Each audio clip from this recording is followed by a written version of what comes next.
guys hearing them back in Austin right now yet?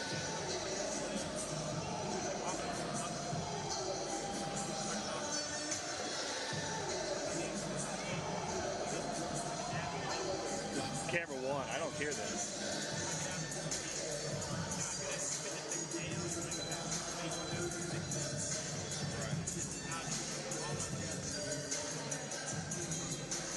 Copy. Got it.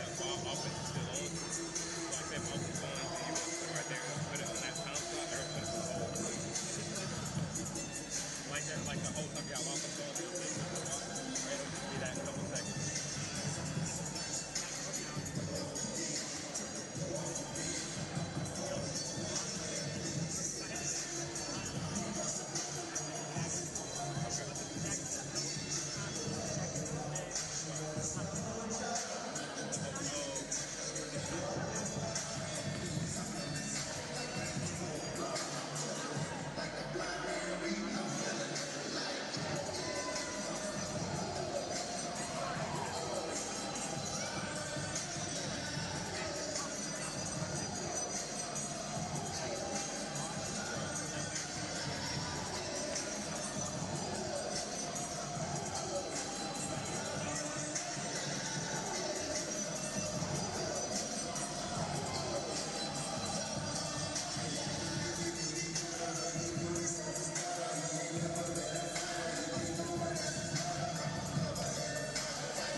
It's a Wednesday night in the American. We welcome you to Tulsa, Oklahoma. The Golden Hurricane hosting the Mustangs of SMU tonight. American Athletic Conference women's basketball here on the American Digital Network. Both these teams looking to bounce back from heartbreaking losses in their last outings. We take a look at where they stand currently in the American. SMU right now tied for 10th along with Wichita State. Two of the youngest teams in the nation with big upside in the near future. Of course, USF has been hobbled by injuries as well. Tulsa one game better than the Mustangs, trying to maintain that advantage and along the way climb up into the middle of the pack if they can pick up their fourth win tonight in a big opportunity at home at the Reynolds Center. We welcome you in here on the American Digital Network. Lincoln Rose along with Coach Angela Beck. And, well, each of these teams so close to tasting victory in their last outing. For SMU, they lose that rivalry matchup against Houston in overtime. Meanwhile, Memphis with the comeback against Tulsa. But one of these two teams will be back to their winning ways. Well, Tulsa, they're 0-5 in the last 5 games in the conference. And then SMU struggles on the road 0-7. So it's going to be a tight matchup. The deal is both of them give up too many points. They score less points than they give up. It's going to be the team that carves down their defense and pushes the tempo of their offense that wins the game. take a look at your keys to this matchup. First up for SMU, how do they find that elusive win on the road? Well, they have been awesome on the boards all year. Obviously, if they can rebound tough and establish the high-low game, which they've had difficulty with, and then both teams have to take good shots. And as for Tulsa, after seeing that matchup against Memphis slip away, so close to sweeping the Tigers this year, how do they secure the win here at home? Well, they've got to score double digits in every quarter. They go a quarter, they score 2 or 6 points or something like that. They have to put more points on the board, limit SMU to 1 shot, and be extremely aggressive offensively. Well, again, both teams with a lot of bright young players to look forward to watching them grow throughout their careers. For you with SMU, I know you have your eyes on the freshman from the Dallas area, Kayla White. Well, Kayla White, she has never seen a shot she doesn't like. She will put it up anytime she's open. 5'10" freshman, 18 points in their overtime loss to Houston. She's averaging 11.8 points, second in scoring for SMU, only as a freshman. And for Tulsa, of course, the quarterback of this team, your point guard, Alexis Golden, the junior. Well, she's extremely important to these guys. 16 points in their loss to Memphis. But she has 121 three-pointers, 9th in school history. She has 1.8 three-pointers per game, and she's put up 5 three-pointers against 4 different teams in the league. Tulsa back at home tonight at the Reynolds Center, welcoming in town SMU for their lone matchup of the regular season. Opening tip when we come back. I was the last person anybody's thinking is going to be in college athletics. One thing I really valued about my SMU experience was being in engineering school. I was taught how to think.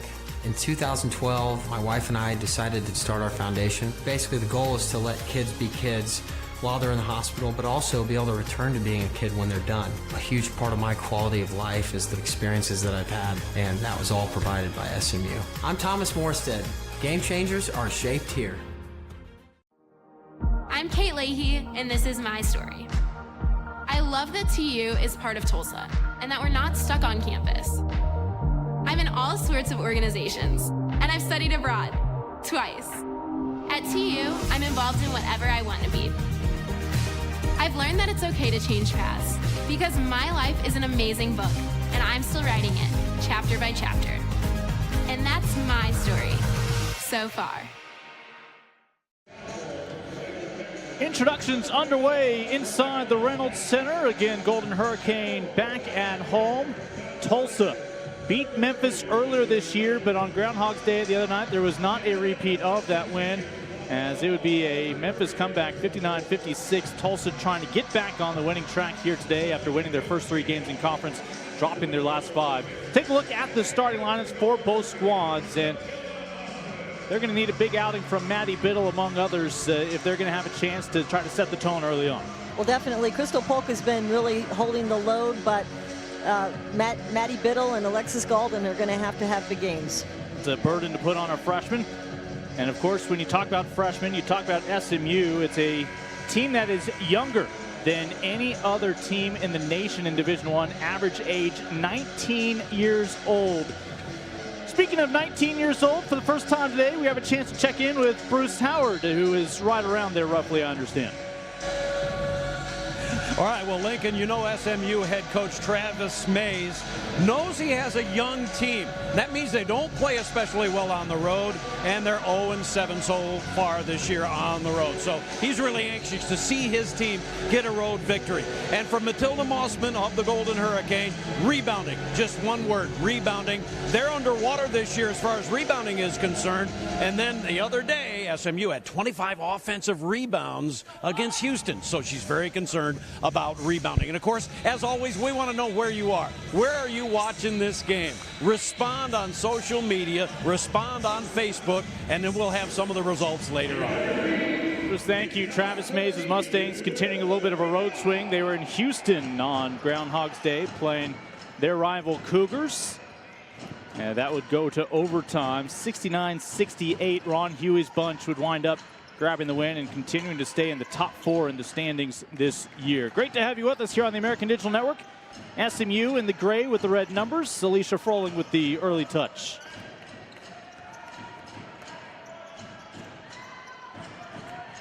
As Ariana Whitfield off the mark. Transition opportunity the other way. Lasky pulls up a tad strong, but the rebound down to Polk. Biddle looking for some second chance points. The former Bixby High School Spartan. Talented freshman for Tulsa this year.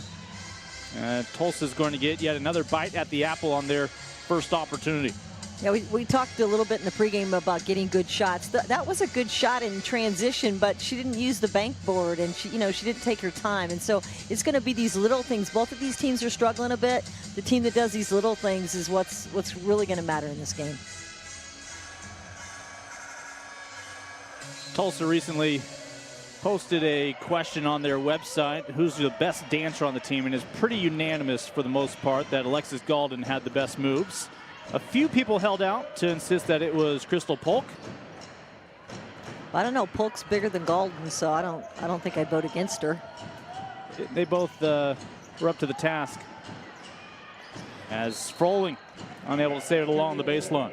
I think both of these coaches want them to get up and down the floor. You can tell early on here they're trying to push it a little bit.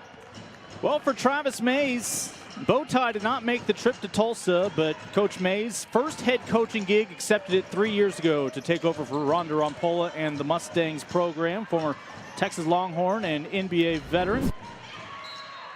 He is coached for some good ones. Yeah, he's coached for a good long time, and he deserves to be where he's at. But let's talk about the tie for a second. I mean, that's a big deal. Controversy. And he's very, superstitious. So not having that tie on means he's going to change it right here, because he wants to wear the tie, but he's trying to give some good mojo to his team right now. So you think he's playing for a tie?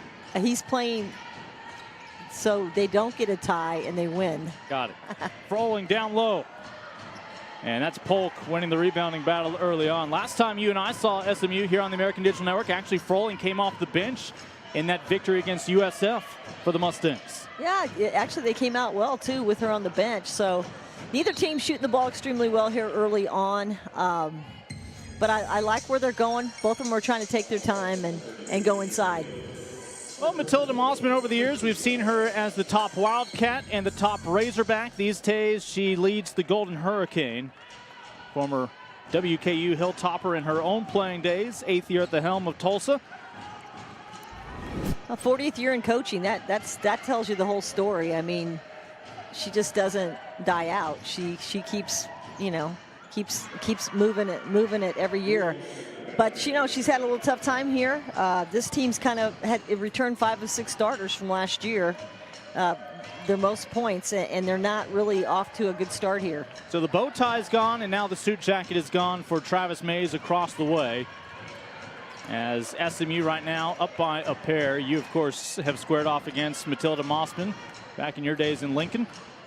Yeah, she's been with, a few programs and has done a good job.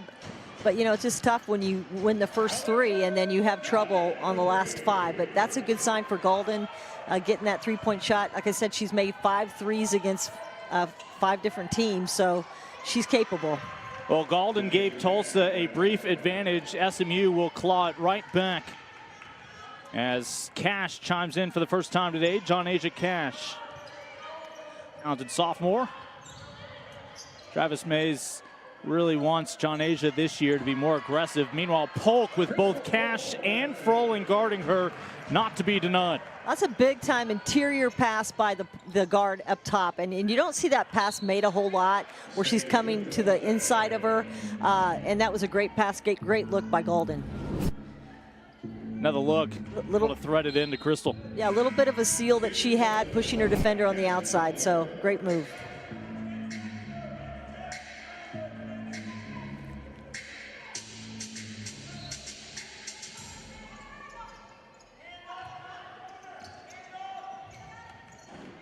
Mustangs early on, 2 of 5 from the floor, have yet to fire one up from downtown Tulsa. Cash up high. You would think that would be an advantage for them between Cash and Froling in the high-low. Instead, the turnover. Yeah, they're doubling it with the weak side guard on the high-low, so they are doubling it. It means someone's open. If they get a quick swing, they can actually pin their man, but they need to get ball reversal to make that happen. Again, it's an SMU team. While they do return Alicia Froling this year, back from her knee injury a year ago, 7 freshman teammates for Froling this year. A nice drive, but hits the belly of the rim. Rebecca Lasky. Yeah, I mean, decent looking shot, but she's underneath the rim. She need to get herself a little better spacing. Couldn't find the angle that time as the rebound hauled in for Galden. Point guard brings it up. Biddle. And that one falls in the lap of Cash. They sure do like it when Biddle scores early, though. It kind of opens up their interior game, and she's missed a couple here early, so hopefully she can get on track. That was her third effort from downtown so far. Back to Marie Olson, the freshman out of California. And Cash with both feet behind the line. Well, that's a great sign there. Cash shooting that from right there on the inside of the three-point line. John-Asia Cash really started to hit her stride last year.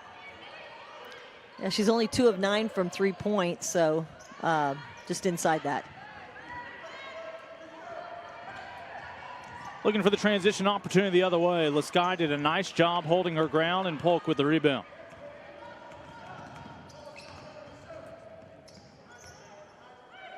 And Alexis Galden, your point guard this year as the junior for Tulsa, after they graduated Wakefield from a year ago. And there's a early whistle now midway through this opening quarter, and hopefully that's just a funny bone for Alexis Galden. Well, Galden does a good job of coming down, getting dribble penetration, and then pitching it to the open man. That time she pitched it and then got it back and kind of tripped over the other team. Well, right now, SMU on the road with a 2-point advantage against those Golden Hurricanes. Chance for us to check back in with Bruce Howard.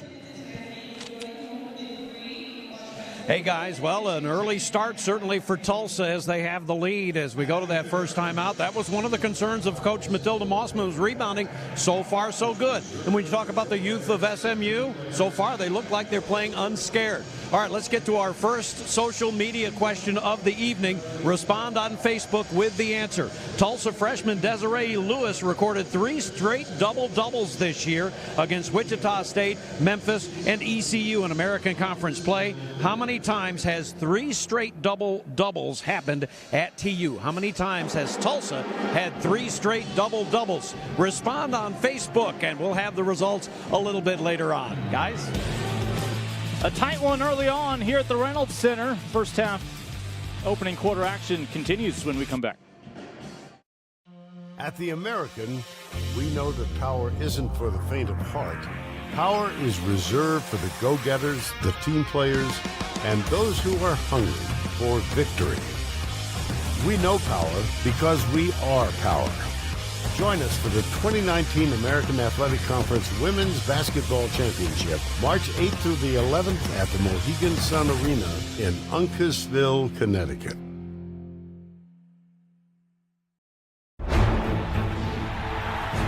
More than 7,000 student athletes rising to become champions in 22 different sports at 13 esteemed institutions across 11 states. 360,000 students and 2.6 million alumni rise up in celebration of a Power 6 conference known as the American, powered by determination. Right now, the Mustangs up 7-5 midway through the opening quarter, as Bruce Howard just asked those of you tuning in on our Facebook coverage. Talking about Tulsa freshman Desiree Lewis recording 3 straight double-doubles earlier this year. That was all in conference play against Wichita State, against Memphis, against ECU. How many times has 3 straight double-doubles happened at Tulsa? Your current trivia question. Great to have the interactive element. For those of you tuning in via Facebook, of course, mindful those of you who are Cox Cable customers able to tune in on CST as well. SMU right now, early advantage. Mustangs have struggled away from Dallas this year. Looking for a February victory here. Again, 0-7 so far on the road. Yeah, SMU shooting the ball a little bit better than Tulsa, but Tulsa's out rebounding SMU, which has been their focus so far. Biddle, her 4th try. And a slow start for her on her home court, Froling with the rebound. Well, Biddle's a streak shooter, so, you know, it's tough when she's kind of hunting it down, but once she gets her stroke, she can get on fire. Next one is always going in. That rebound there for Galden. Tulsa's missed its last 4, about 2.5-minute drought, and they're just off the mark here early on. Yeah, just not a patient enough take. They need to get the ball into Polk a little bit. Tulsa's 2 of 13 to start the ball game. SMU 3 of 9. Matilda Mossman's going to dip into her bench in a moment. Olsen works it into Froling. Polk able to keep it out of the low post. And the Mustangs will never get a shot off. Lasky the other way with 3 Mustangs. And again, just cannot pull this one even. I mean, just jump stop, pump fake, and score it. You know, don't, if you're out of control, then you have to settle down a little bit, because both these teams are repeating the bad things that they've done before, which is, you know, not get quality shots.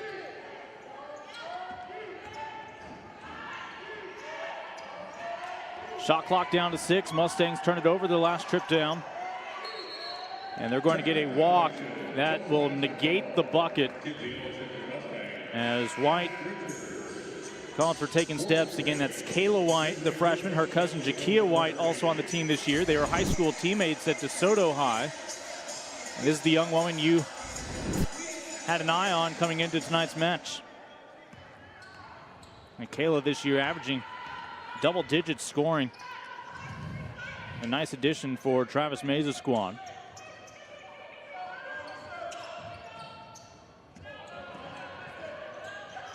Into traffic.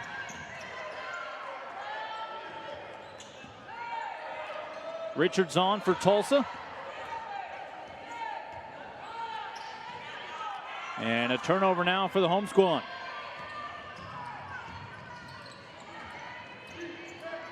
And the Mustangs unable to take advantage of the transition opportunity there. Straight away. And one and done. Yeah, the passing from both teams, you know, they're just not getting a good flow. They need to tilt it, counter it, spread them out. Everyone kind of holds it a little bit. So ball movement is crucial right now. Richards and Brady off the bench right now for Mossman in the ball game. Nice feed inside, and it's a brand new ball game as they find Desiree Lewis. That's the first time that they had it tilted on the right side, then took it all the way to the baseline, and they were able to dribble penetrate it. So that was the first sign of a good offensive flow for them. Travis Mays, 3 players off his bench in this ball game right now, trying to change some things up. That includes Mackenzie Ellis in her first year, able to play for SMU after transferring from Colorado 2 off seasons ago. In fact, he brought in both Mackenzie and her sister Savannah at the same time. Savannah straight out of high school from Tulsa's Booker T. It's a homecoming for those two. The problem is Savannah out for the year with an injury. It is redshirting this season. She'll have her first and final season to play with Mackenzie next year when Mackenzie's a senior. And a 3-second call on the offense of the Mustangs. Yeah, I was looking for them to call that on the interior. Just taking a little bit too much space, Maria Olsen was, and she didn't get in and out of the lane quick enough. And again, speaking of the family ties on this SMU team, that's Jakia White checking back out. Her cousin Kayla in the starting 5. Well, this is where we're at. We're 7 points apiece with 1:31 to go. It's just not going to be a high-scoring affair. Both teams struggle a little bit on the offensive end. They don't really have major go-to players. Obviously, Polk is a go-to, but I mean they don't go to her enough. And then you got Cash and Froling, but it's tough when you're a young team to get it where you want it to go. Also 1 of 7 from beyond the arc, 2 of 9 inside the arc. But at least they're not giving up second chance opportunities to the Mustangs as that rebound hauled in by Elliott. Brady able to end the drought from downtown. Her first 3. That's a good take by Brady. Nice high arcer. Well, SMU's had more turnovers than field goals over the past 4 minutes. See if they can come away with points to close out the opening quarter. This time it's Brady with the defensive board.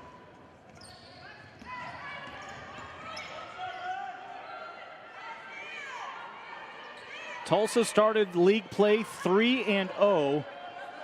They've had some close calls in the last 5 outings, but just have not been able to finish with a win in any of those 5. Chance to hold for the final quality look here in the opening quarter.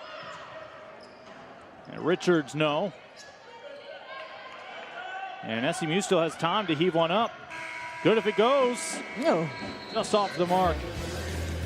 So Tulsa able to shut down SMU for the final 5.5 minutes of the opening quarter.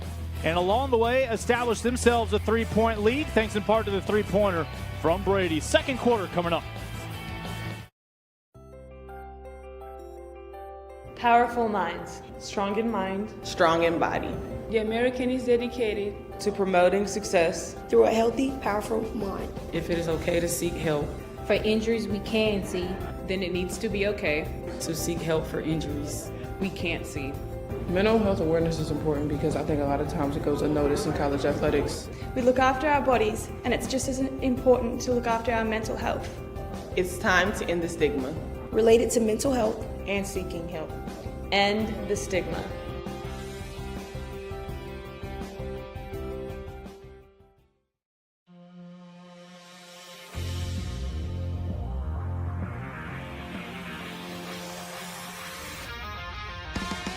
This is our game, our moment, our time. We work hard and play harder. We stay loyal to the game and to our team. We are power, American power. The American, powered by determination.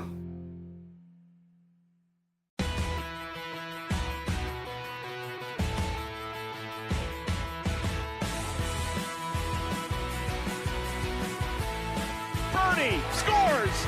3 strikeouts in a row. Dominance for a 4th straight year. Hueso from 30! Unbelievable. And be able to celebrate this type of championship. There's the record breaker. They are the champions of the American.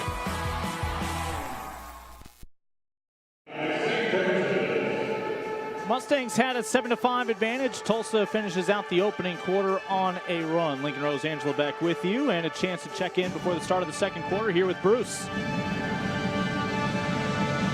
Well, as you know, SMU has one of the youngest teams in Division I women's basketball, and head coach Travis Mays says this year has been one of the most frustrating and yet one of the most enjoyable years for him as he looks at his young team getting better and better. And you look no further than number 32, Kayla White. She's leading SMU in scoring, but Coach Mays says that the light bulb is not totally on yet. And he says once that light bulb is totally illuminated, look out. She's going to be absolutely terrific. This SMU team has 47 freshman starts this year.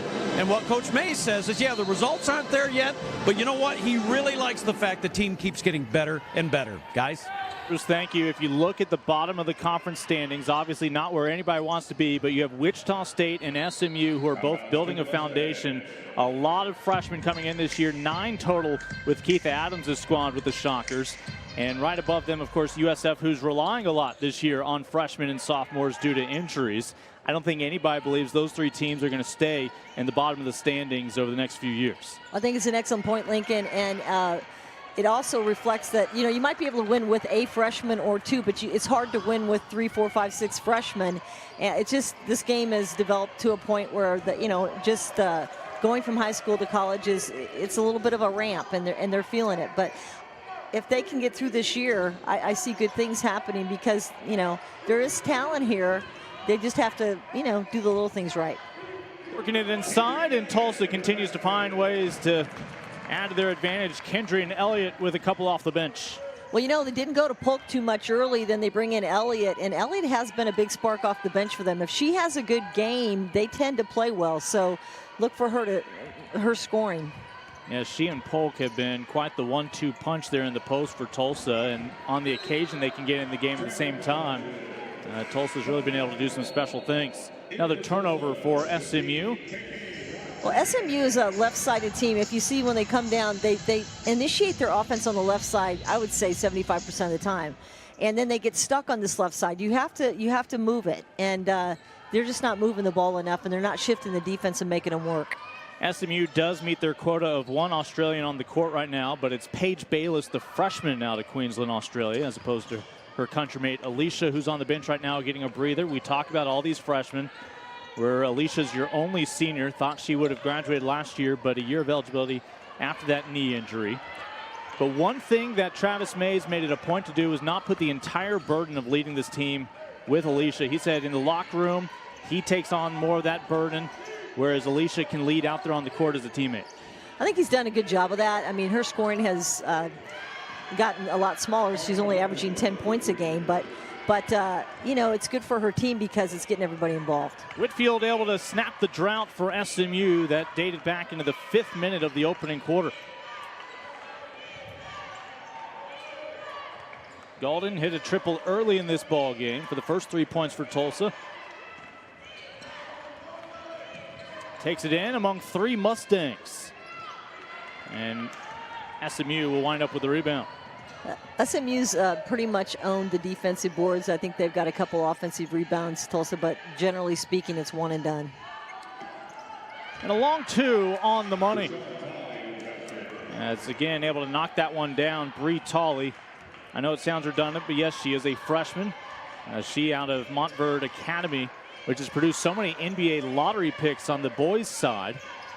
Able to force it in.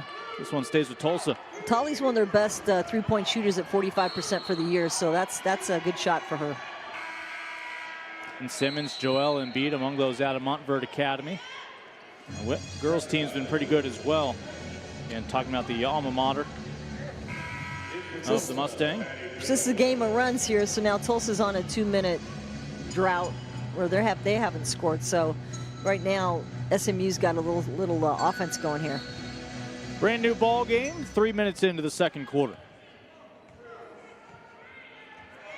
SMU able to erase the deficit despite 6 turnovers. Tulsa, to their credit, only 2 turnovers so far. Reverse it. A decent look, but it hits off the front of the iron. Rebound comes down to Jasmine Butler. As Bree Tolley will pick up the whistle. See Matilda Mossman with some last-second instructions for KK Rodriguez, her freshman guard out of St. Louis.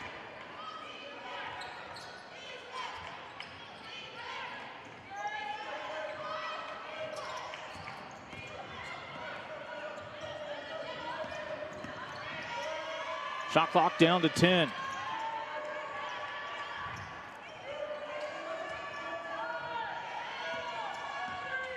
Two seconds to get rid of it. Just in time. It doesn't hit anything. It's going to be a violation. Well, this is such a long zone. I mean, you've got all these big bodies in there in the back of the zone with Froling at 6'3" and Kayla White and Cash. They extend so far that it's tough to break the baseline of that zone. I feel like we're looking at the witness protection version of Travis Mays. No bow tie, no suit jacket. Yeah, it doesn't seem right. Still has the shoes on. But if he wins this one, look for more of that to come. That ball thought about it. A rare offensive rebound for SMU, and they will hang on to possession here. Well, both teams are going deep on their bench early.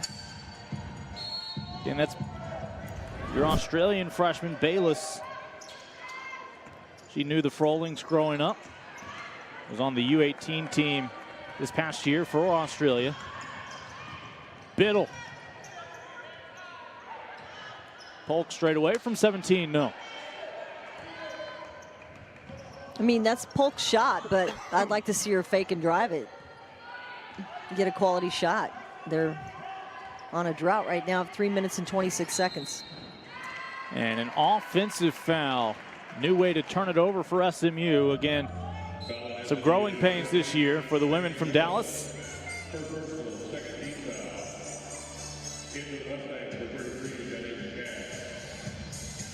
John Asia Cash back on.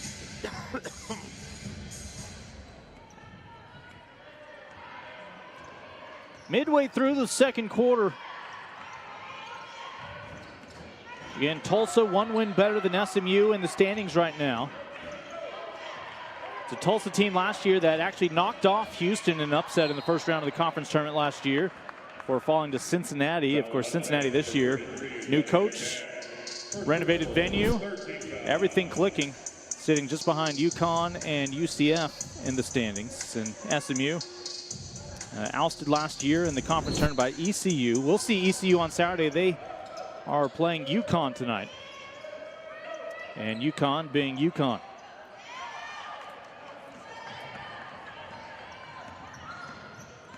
Again, UConn, the only unbeaten team right now in conference play in the American.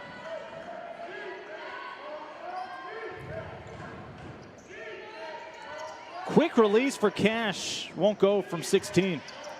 Now the Mustangs starting to find some offensive rebounds. They've added some size out there. And they've gone to a large lineup. And, you know, they tip the ball as well as any team on offense, and they keep it alive. Well, we've noted Tulsa has seen some games slip away as they've found some droughts in various quarters, but right now, it's still a tie ball game. Chance for us to check back in with Bruce Howard. Hey, here's our next poll question. We talked about this earlier. SMU has a tremendously young club. They're tied for the youngest average age in the country with UMBC and Boston College. They have 7 freshmen on their 12-player roster. What is the Mustangs' average age on this roster? What is the Mustangs' average age on the roster at SMU? Now, Tulsa also has a very young team, especially with 2 starters who are freshmen in that starting lineup, talking about Maddie Biddle and Desiree Lewis. Desiree Lewis had the double-doubles earlier this year, and Maddie Biddle, for head coach Matilda Mossman, is starting to heat up. She's made 8 of her last 17 three-pointers over the last couple of games. Young lady from Bixby, which is right down the road here in the Tulsa area. She's starting to play better for Matilda Mossman's team. I guess you could say both teams have some serious youth coming into this game. Bruce, thank you. As we send it to break, we'll let you know that Bruce had a chance to catch up with Maddie Biddle, a segment Baseline to Baseline you can find on the Tulsa website. Strong in mind, strong in body, strong in school, sport, life. The grind is 10% physical and 90% mental.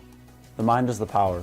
The body is a means to jump higher, run faster, be smarter, and live longer. There is no weakness when it comes to seeking help. We are stronger together. So let's talk about it. A waterfall starts with one drop.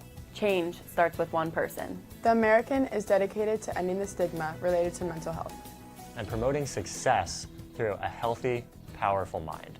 Promoting success through a healthy, powerful mind.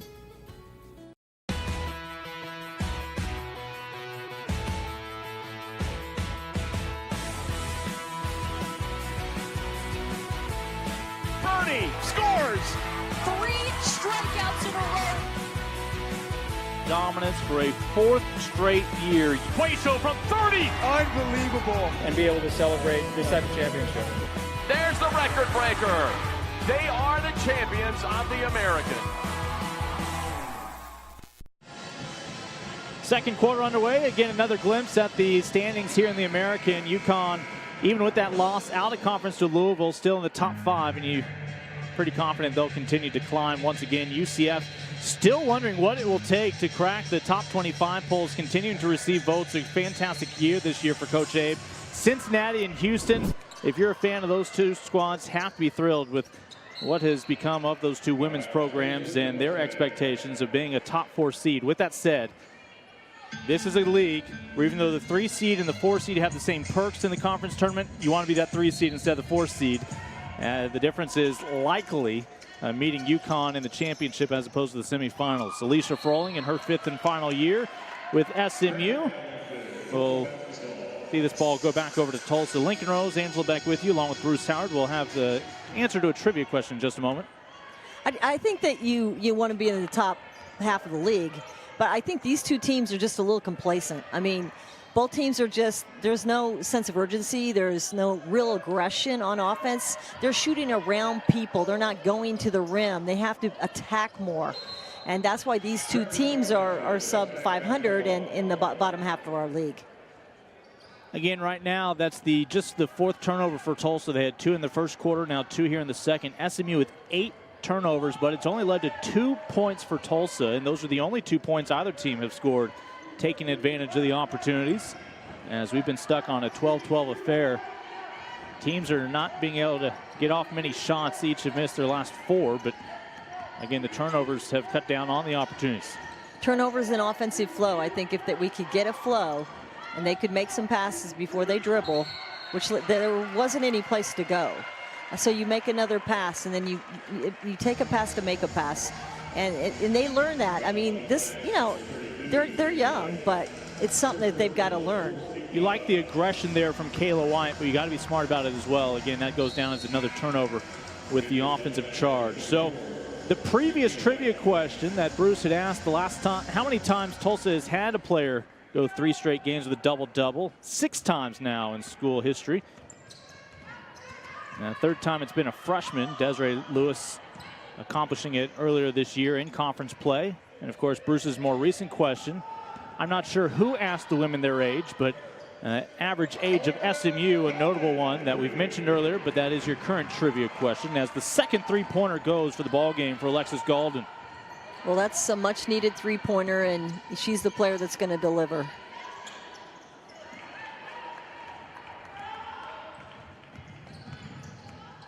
Now SMU trying to snap a drought of its own. Past 4 minutes. They've seen 3 turnovers during the span, but no field goals. Well, it's hard to go to work down low because everybody's so big and strong, but you just have to take your time and be patient. And one and done is the rebound to Jasmine Butler out of Pearland, Texas. That's the Houston area. Now in her junior campaign with Tulsa. Inside to Polk. Left-hander is good. So mark it on your calendar. When they take the ball and they get it to the baseline, good things happen. Tulsa all of a sudden on a bit of an offensive renaissance with a run. Has them out ahead by 5. 2.5 minutes to go until halftime. Well, again, we've had a chance to see each of these teams a couple times here on the American Digital Network. We have Tulsa's conference opener against Wichita State. Second straight year that they will close the season against the Shockers and open against them. Here's what we have remaining for women's basketball on our 80 slate. We head back to Greenville this weekend to see Melissa McFerrin's squad take on Coach Mealing and the Pirates. We'll see Cincinnati go to Memphis, and then Memphis over to New Orleans, and we're back at Dallas to see these Mustangs one more time against an improving Temple group. Yeah, it's going to be an exciting end of the run, and I mean, pretty soon you just got to stop talking about who's a freshman and who's a sophomore, because in the end, it's time to play, and everyone has to put it all out on the floor. The only reason why you're not in a hurry to get this season over with is in Alicia Froling, where what a career she has had. She will go down as the top rebounder, top shot blocker for SMU. Of course, she arrived on campus her first few years with her twin sister Keely, who's already playing professionally back in Australia. Their younger brother Harry, all 6 feet 11 inches of him, is also playing pro back in Australia.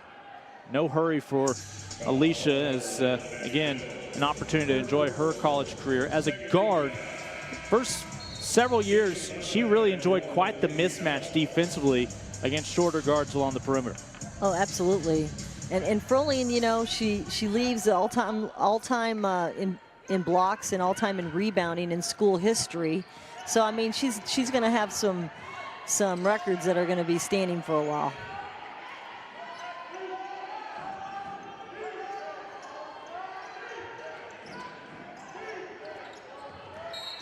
And they will reward the aggression there from Rebecca Lasky, saying that she had in fact forced the turnover, and then SMU commits the foul. That's good defense, up the line defense. She knew it was going to be reversed, and she just jumped the passing lane and drew the foul. And SMU again denied a chance to fire up a shot. Tulsa has shut out SMU for the last 5 minutes. Both of these teams pretty much run a motion offense. I'd like to see a few more sets. I think it would help control who shoots the ball for these teams.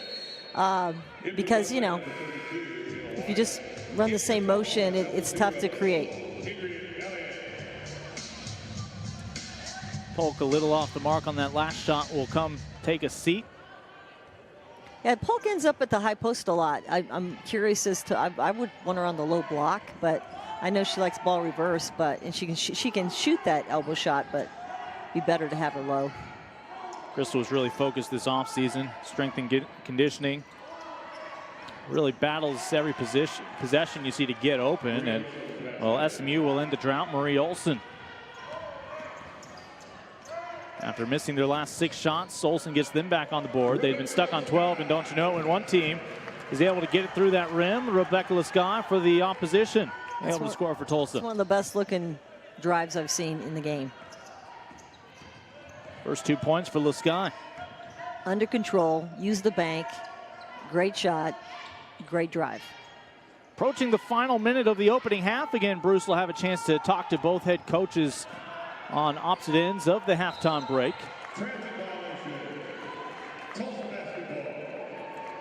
And SMU again just getting in its own way at the moment.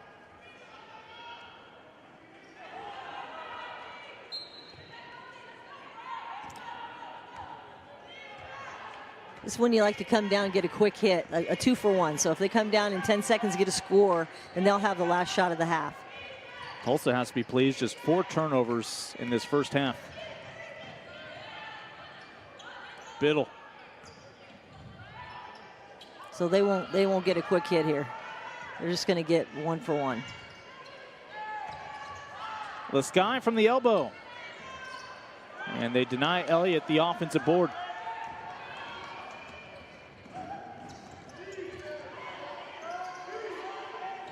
Well, both these teams coming off tight ones in their weekend outings. SMU played overtime against Houston. Matilda Mossman's Golden Hurricane beat Memphis in their first meeting this year in Tulsa, but ultimately saw a lead slip away in Memphis this past weekend. And as you pointed out, that was because of one of these quarters where they had a drought. They've had a couple of slow quarters here, but SMU's been unable to take advantage, obviously with some of their own woes.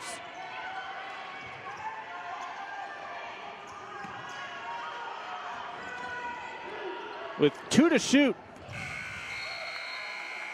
And Tulsa will have the final look coming up. That's just a bad offensive possession. For the clock winding down, to get a good shot prior to half is to have to take that 30-footer. Can Tulsa grow its lead? Will not get the shot in time, but the Golden Hurricane back home in the Reynolds Center tonight. Looking to pick up that 4th win in conference play here in early February.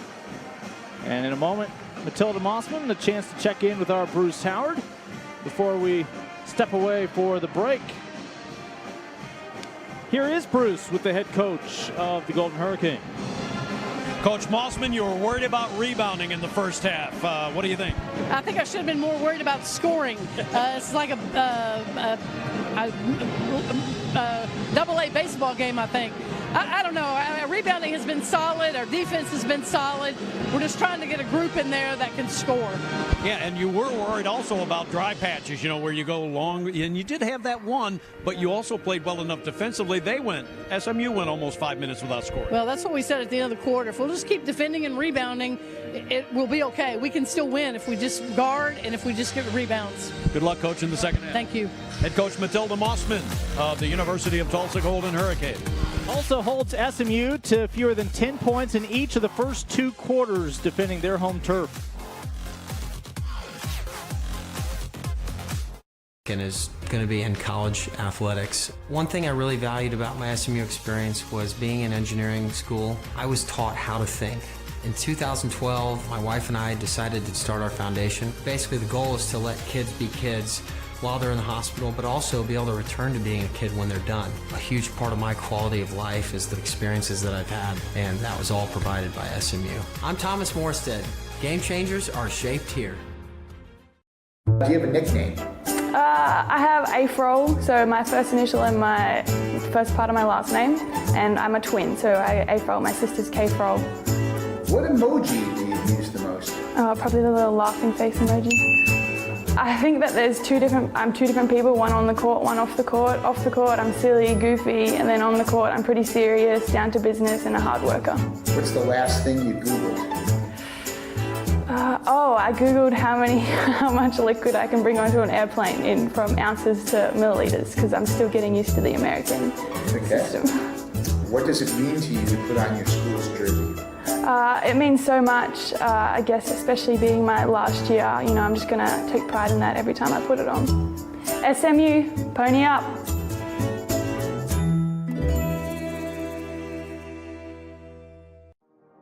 I'm Kate Leahy, and this is my story.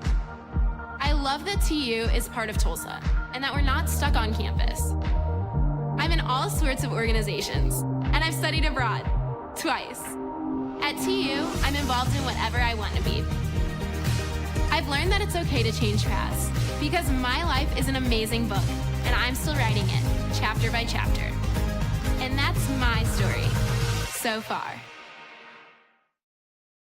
I'm looking into human resource management, but my dream goal, I put on the paper, was an entertainer. And so I'm a jokester, and I just like to always have fun. Why was Cinderella kicked off the basketball team? Because she ran away from the ball. It's a great one. What emoji do you use the most? Probably the one with the tongue out, as I always have my tongue out as well. What do you listen to your headphones in the pregame? Cardi B, we got some Young Thug, Gunna, Lil Baby. Anybody that'll really get you like hype and in the mood to get out on the court. Woo, Tulsa, rain came, sound the sirens, woo!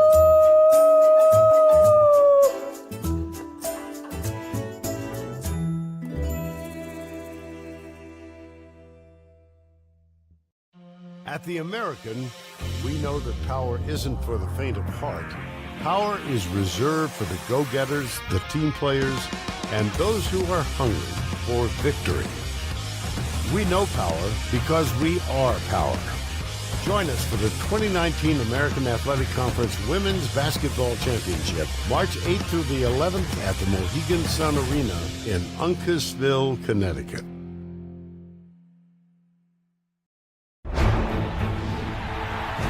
More than 7,000 student athletes rising to become champions in 22 different sports at 13 esteemed institutions across 11 states. 360,000 students and 2.6 million alumni rise up in celebration of a Power Six conference known as the American, powered by determination. Powerful minds, strong in mind, strong in body. The American is dedicated to promoting success through a healthy, powerful mind. If it is okay to seek help for injuries we can see, then it needs to be okay to seek help for injuries we can't see. Mental health awareness is important because I think a lot of times it goes unnoticed in college athletics. We look after our bodies, and it's just as important to look after our mental health. It's time to end the stigma related to mental health and seeking help. End the stigma.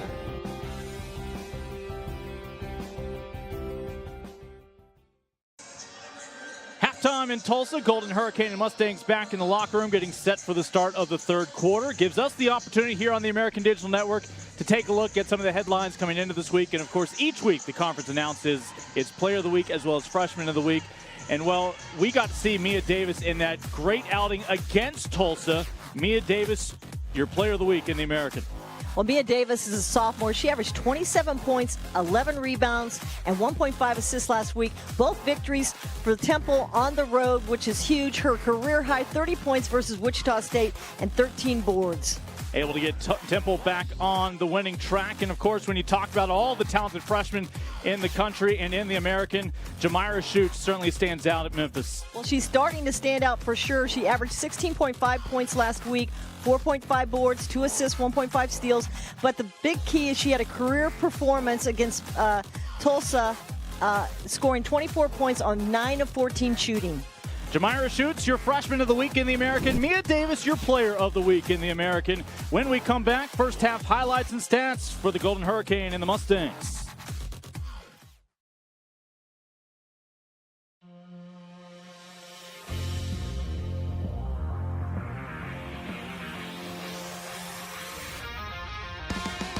This is our game, our moment, our time.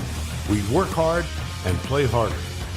We stay loyal to the game and to our team. We are power, American power. The American, powered by determination.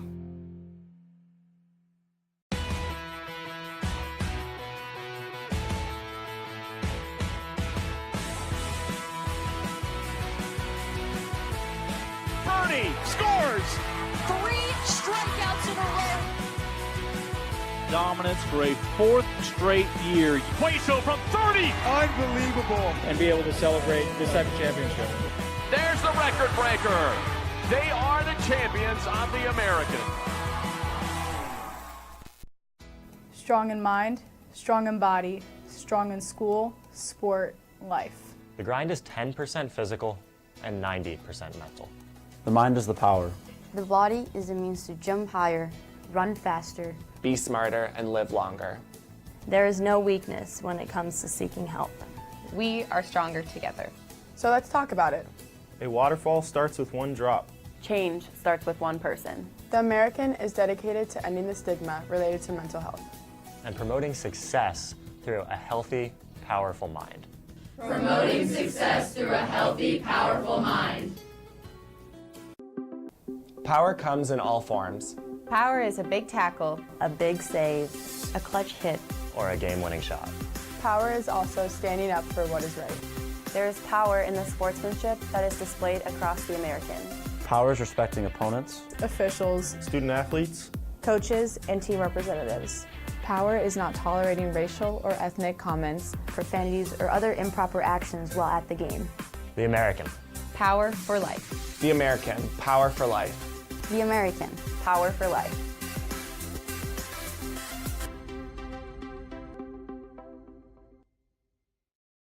I was the last person anybody's thinking is going to be in college athletics. One thing I really valued about my SMU experience was being in engineering school. I was taught how to think. In 2012, my wife and I decided to start our foundation. Basically, the goal is to let kids be kids while they're in the hospital, but also be able to return to being a kid when they're done. A huge part of my quality of life is the experiences that I've had, and that was all provided by SMU. I'm Thomas Morstead. Game changers are shaped here. I'm Kate Leahy, and this is my story. I love that TU is part of Tulsa, and that we're not stuck on campus. I'm in all sorts of organizations, and I've studied abroad, twice. At TU, I'm involved in whatever I want to be. I've learned that it's okay to change paths, because my life is an amazing book, and I'm still writing it, chapter by chapter. And that's my story, so far. Halftime in Tulsa as the Golden Hurricane able to establish a 5-point lead here at the half. We heard from Matilda Mossman just a moment ago. We'll hear from Travis Mays just before the start of the third quarter. Take a look back at some of the highlights, including Galden with that first three-pointer. Yeah, Galden had a couple of three-pointers, which really helped him. But I think the difference maker is that Tulsa got 10 more shots in the half than SMU. And those 10 shots came off 11 turnovers that SMU had. So that's really the difference in the game. Galden is the one player who has never subbed out, stayed in the entire time. They rely so much on her leadership. That time she was able to find Kendry and Elliott. Yeah, she's definitely the glue that makes them go. And she distributes the ball better than anyone on the floor right now. So Tulsa led by 3 after the opening quarter, stretched that lead to 5 midway through. Take a look at the stats. Neither team shooting particularly well, but turnovers, Tulsa limited themselves to just 4 miscues on offense, where SMU, again, held themselves back. Yeah, correct. But the reason it's kind of close is because they went 3 of 13 from three-point range. And it's not really a great three-point shooting team. So like Matilda talked, they just got to find somebody that can score.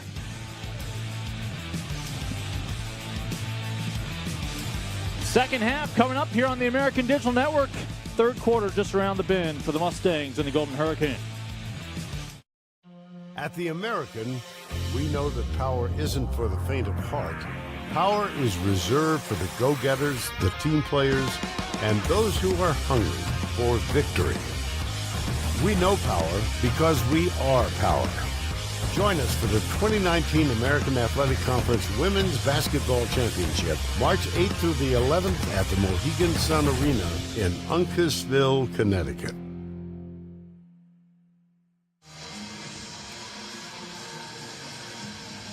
19-14 Tulsa up, but just a 2-score deficit for SMU to overcome. Now, let's check in with a couple of business casual gentlemen on this evening as Bruce is with Travis Mays. Coach Mays, what about the first half for your team? What do you have to do better? Well, we got to do every facet of the game has to get better. I think our transition, our decision making in the transition has to get better. We got to get better effort on the defensive end. We're not even executing our offense right now. I had a real strong conversation with them at halftime.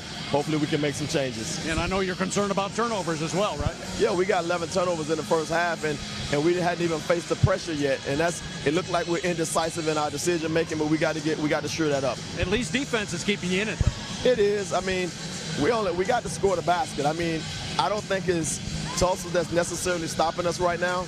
We got to believe in the offense. We got to trust it. Every time we execute it, we get a good shot, and I try to give them confidence, but they're hesitant. Hopefully I can get that change in the second half. Good luck in the second half, Coach. Thank you very much.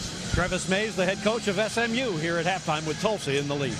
Bruce, thank you as we welcome everybody back in here on the American Digital Network. Lincoln Rose, Angela Beck, along with Bruce Howard on the sidelines. And well, the good news for one of these two teams is despite some struggles in that first half, one of them's walking away tonight a winner. For Travis Mays' group, again, we talk about the youth. They average 19 years of age.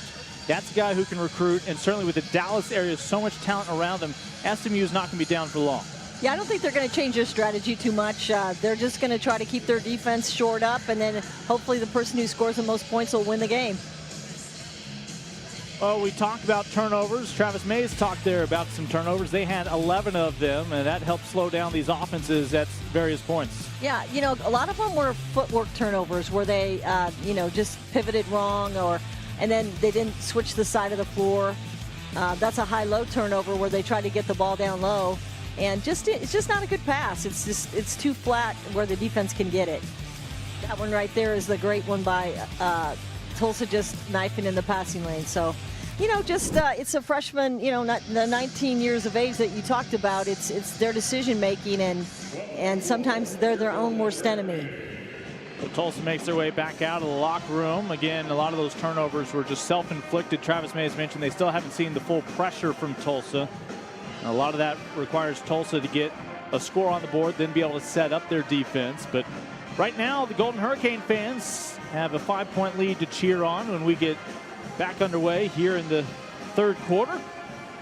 And Tulsa saw a lead slip away against Memphis. They are hoping they can hang on here tonight against the Mustangs.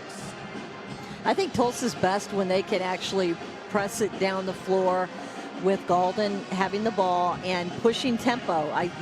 They scored a couple times on that, and I think that's their best offense if they can get it up and down and be aggressive. We had one viewer say the average age of SMU is 16. Now that's a little on the young side. Again, yeah. We mentioned the average age 19. Not sure they can get out of high school at 16, can they? They can barely drive the SMU campus at that age. My niece turned 16 today, and that means she's a sophomore. So 19 is plenty young. Yeah, it's plenty young.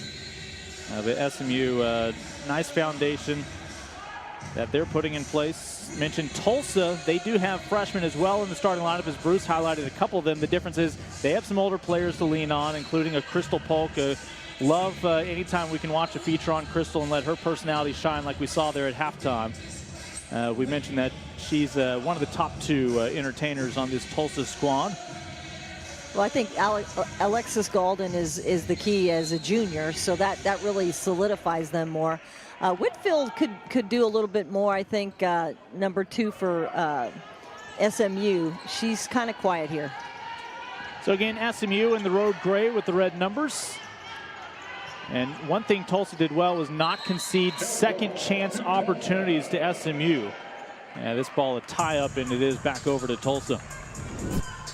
Well, you talk about the rebuilding process, and you talk about what SMU's doing, and it's on purpose. You can't really win with freshmen. It's very difficult, but he doesn't want to do it any other way. And so it's interesting to watch if in a couple of years what we're going to say. what happened to this team, and I think it's just it's kind of painful at first, but I think his purpose is great. In 3 years, there is going to be a senior night ceremony that might take a couple of days to get through. Lasky steps through the double team. That one just won't go down. It's back over to SMU. Well, Gauldin did about everything she could in that series. Just did a little touch pass in the corner. I like it when they get it to the corner, but they just missed the shot. Mention our officials tonight. Scott Yarborough heads up this crew with Bruce Morris and Natasha Kamey. Again, whistles and fouls have not really defined this evening other than the occasional turnover. And, well, now they wanted to chime in for their moment in the spotlight. I just think, you know, for SMU, for them to win, Froling has to score. I mean, she's 0 for 1 in this contest. So this is a big, I mean, here's your senior. Here's your, you know, all-time rebounding person, all-time block person. You know, she's a double-figure scorer for you, and she's not getting any touches.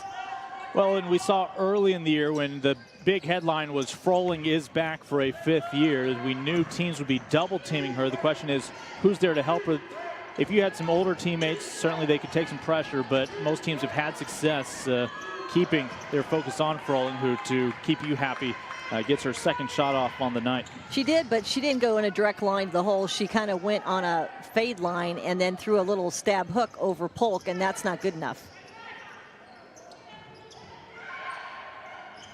Lewis down to Polk.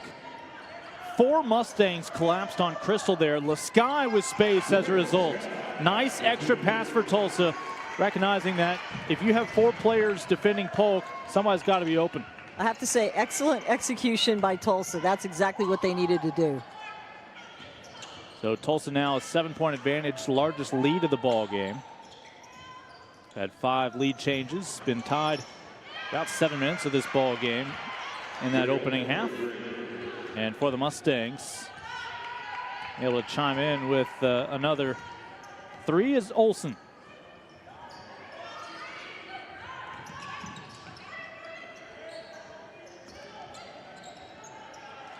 Polk. Okay, 2 series in a row where I completely love what they did. They moved the ball. They didn't put the dribble down. There's a little bounce feed to the high post and then down low to Polk for the score. Beautiful, beautiful execution. Some nifty athleticism from Crystal, that last score. Cash is your leading scorer for SMU with 5 points in that first half. We've seen Marie Olsen now with 7 points on the ball game with a nice start to her 3rd quarter. And Walk will hand it back over to SMU. Yeah, Kayla White really hasn't gotten into anything special here today. She's not on the board at all, which is a surprise because she likes to shoot, and so she really hasn't had a lot of options. In terms of foul issues, Whitfield is playing with a pair. Nobody else for the Mustangs with more than 1 foul. Biddle has a pair for Tulsa on the bench right now, and Alicia Froling is in the box score in the scoring column. And SMU back within 2 scores. Again, you can get down and out on a drought, but this is a ball game that is still winnable, obviously, for both of these teams, even if you don't have your best night. Yeah, I think you just got to figure out what's going to work and keep going at what works. And it's a pretty simple game. Well, number 33 tends to work. Yep. To Lasky. And Lasky's been working well, too. I mean, that's an offensive charge there outside the... Alicia Froling outside that restricted arc. Restricted arc, yes. Got her foot there. But, you know, I like what Lasky's doing. She really is mixing it up and showing her strength on when they double up on Polk. And Alicia, preseason all-conference coming into the year with high expectations.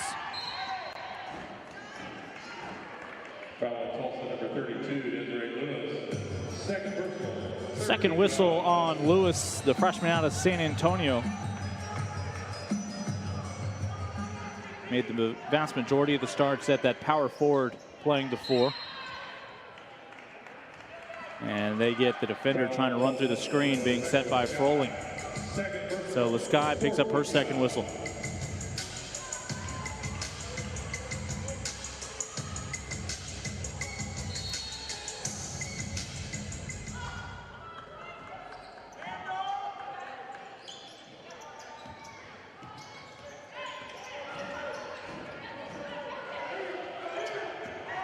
Got the defender off her feet. Froling with the offensive rebound, and then a reach-in foul will be called on Lewis. Well, that's more aggressive in nature. I think she might have gotten away with a walk on that, but a nice pass inside. Looks like she took an extra step right there. Good camera work by our crew. First free throws of the night for either team. Yeah, Froling's shooting 53% from the free throw line at 61 of 115. Not as a great free throw shooter, surprisingly. She kind of takes that hand off her rotation and just it's a very flat trajectory. Makes 1 of 2. And Alicia has 3 points. Again, team high, Olsen for SMU. Both Polk and Galden with 6 points apiece for Tulsa. Well, Matilda must have talked to them a little bit about their offensive flow because they've done a much better job. Trying to thread that needle, and SMU has it touch off them last. And Froling saying, look, I've been 6'3" now for several years. Give me that ball up high. Yeah, that's a little bit of an error there, dribbling it at her ankles. Nice job by our crew.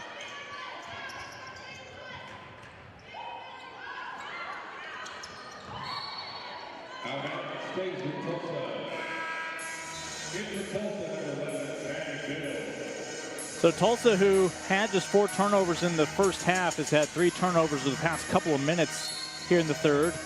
That lead down to 3 at the moment for Coach Mossman and company. Brady into Polk. Great matchup between Crystal and Alicia. That time, round 1 goes to Alicia. Yeah, she missed it. Yeah, when you get someone that wide open screaming at you, and she's a senior, get her the ball. Not a lot of transition scores. That time a bang-bang play goes for Galden, as SMU is trying to draw the charge. And Whitfield, they'll say, just was not in place in time. Yeah, Galden's going in a direct line. Yeah, they're not. Gets the contact, and it's a good call. It's hard for a defender to get that call if you're still adjusting and leaning to your right at the last moment. All 6 points for Galden have come off 3-pointers. She's shooting 35% from 2-point and then 34% from 3-point. So I probably would tell her to go ahead and take a 3. Would you tell her at the free throw line to go ahead and step back to that other line to shoot this? I mean, I actually like to step back a little bit, but that doesn't make sense, does it? No, I just let her shoot it from there. And Alexis, another great personality for Tulsa.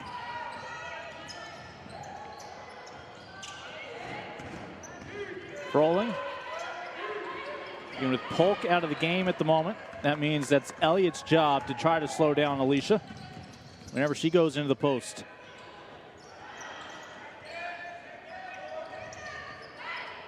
Butler. And Brady able to save this one. Still plenty of time to shoot. 12 seconds on the shot clock. Midway through here in the third quarter. We'll have an official timeout. 24-20. Mustangs back within 4, and we're back to Bruce Howard on the sidelines. Hey, we want you to interact with us on social media. Here's our poll question. Tonight marks the 46th meeting between SMU and Tulsa, with the Mustangs leading the overall series, but the Hurricane holding the advantage of games played here in Tulsa. In what year was the first SMU-Tulsa game played? in what year was the first Tulsa SMU game played. And guys, there's lots of connections between Tulsa and SMU, one of which is Mackenzie Ellis, who's a transfer from Colorado. She's a young lady from Tulsa. She went to Booker T High School right here in the Tulsa area, and she's actually playing in her first game here at the Reynolds Center, even though she's the junior transfer from Colorado, and certainly some family and friends here in the crowd for young Mackenzie Ellis. And you guys mentioned this, Alicia Froling, a very good scorer, along with being the all-time leading rebounder at SMU with the points she just scored. She's now number 5 on the all-time scoring list. So I think it's a really good point that you guys made that, yeah, she's got to score some for SMU to be more effective. Easier said than done for Alicia, as teams can almost entirely game plan on slowing her down and force some of her young teammates to step up. Right now, Tulsa with a 4-point edge midway through here in the third quarter. At the American, we know that power isn't for the faint of heart. Power is reserved for the go-getters, the team players, and those who are hungry for victory. We know power because we are power. Join us for the 2019 American Athletic Conference Women's Basketball Championship, March 8th through the 11th at the Mohegan Sun Arena in Uncasville, Connecticut.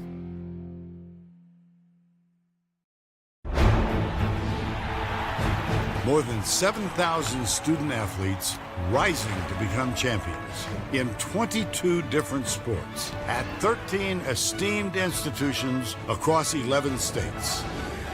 360,000 students and 2.6 million alumni rise up in celebration of a Power 6 conference known as the American, powered by determination.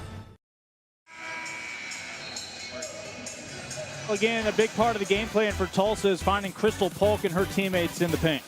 Well, they did get on a little run, and it was when Galden found Polk sealing her man in, and then the little bounce pass to Lewis for the quick 2, and then a little touch pass inside to Elliott. So they got it rolling, and they got it in the paint with quality shots, and that's how they got back up.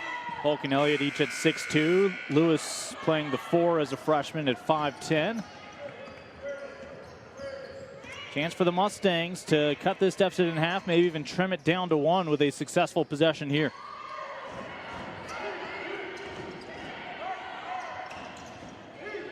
And Elliott with the better positioning.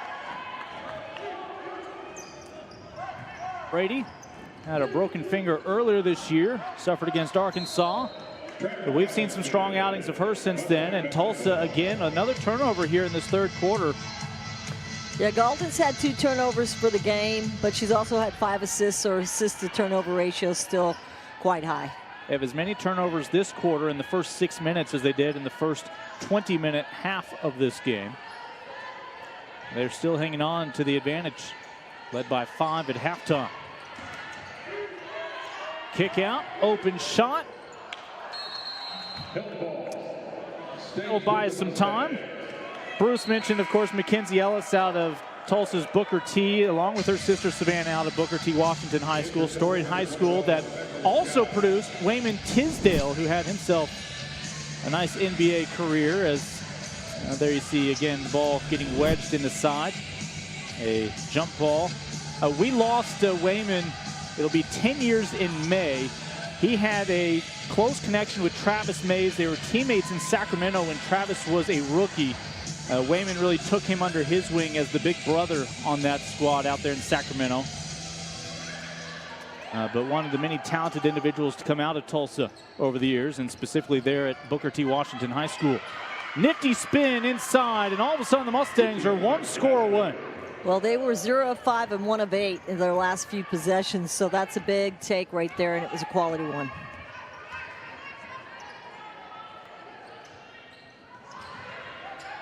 Back up top to Butler.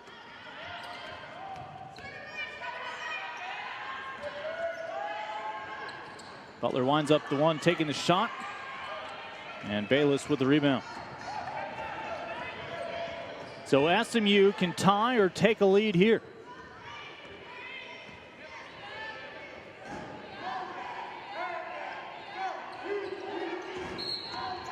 And a walk will deny them the opportunity. Yeah, Bayless, she got a little physical there too with that, but she took a step before she did, and then she put the ball down. You want glass half full. Bayless has 7 rebounds in just 8 minutes tonight off the bench. Yeah, she's a physical player. That time Elliott, I mean, that's kind of touchy touch. I'm not sure this game needs that right now. I'd like to see more physicality. That was Bayless, though, part of the story there. Elliott was trying to match up with her. Yeah.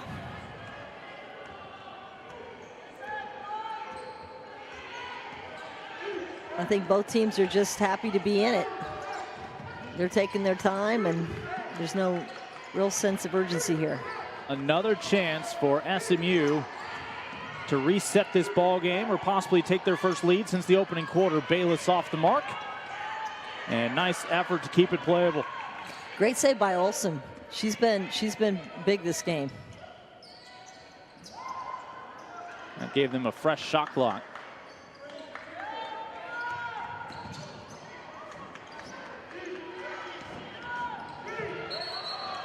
Yeah. And they're going to say that Brady was the victim there. And the foul goes on the freshman, Jakia White. Yeah, she lowered her shoulder.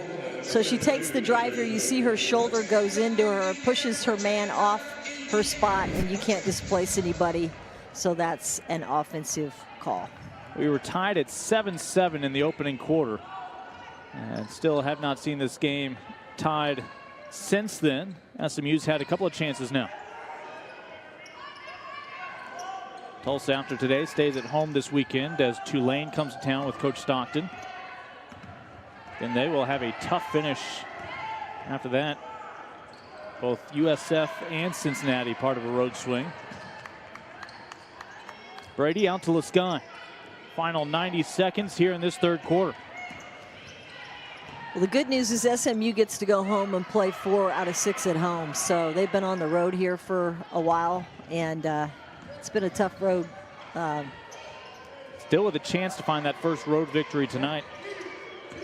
It's their third possession with this score. A chance to tie or take the lead. And Elliott just does enough to alter the shot. Yeah, those home games, UCF, ECU, as well as Temple on the horizon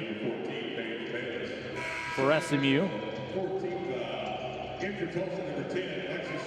They still have 2 games left on the schedule against the Pirates. We'll see that last one.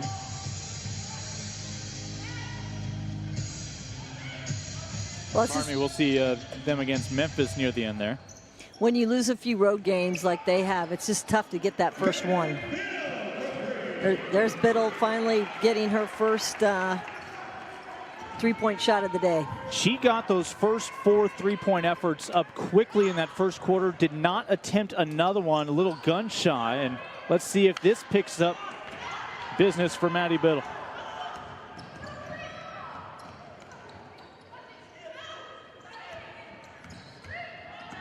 Tulsa's 4th three-pointer of the ball game, and contact along the perimeter there as Galden was taking the ball for a tour. Yeah, there's Biddle. I mean, she got her feet set. She didn't have to hurry it, and she had her good rhythm. She's a rhythm shooter, and she's a streak shooter. So let's see if the streak continues. Biddle went to Bixby High School, not too far away.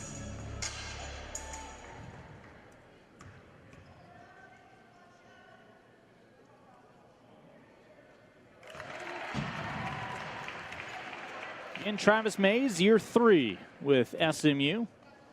It looks like that goatee's a little grayer than what I remember it. I think those, you know. You're talking about, I shaved. You're talking about Travis? Well, yeah, I'm talking about Travis. You know, these freshmen kind of make your hair go gray.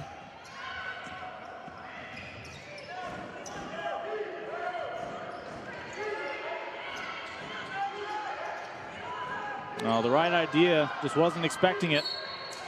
And they're going to get a foul either here on Elliott or Lewis. Going to be on Desiree. That was a good defensive series for Tulsa. She might have gotten away with the walk, but good job trying to split through them, SMU, Yeah, Matilda, she's an official too. She thought she walked too, but anyway, they gave her the call. She split through the trap and got it.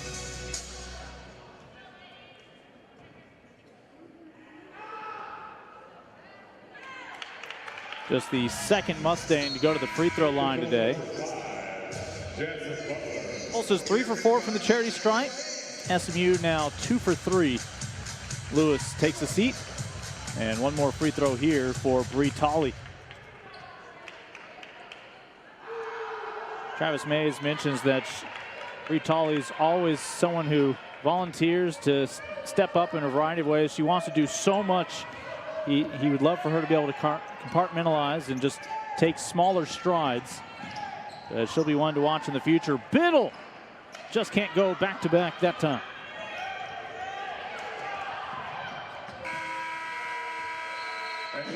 Tulsa, led by 5 at the half, will lead by 5 going into the fourth quarter. One of these two teams possibly 10 minutes away from a hard-fought victory here tonight in Tulsa.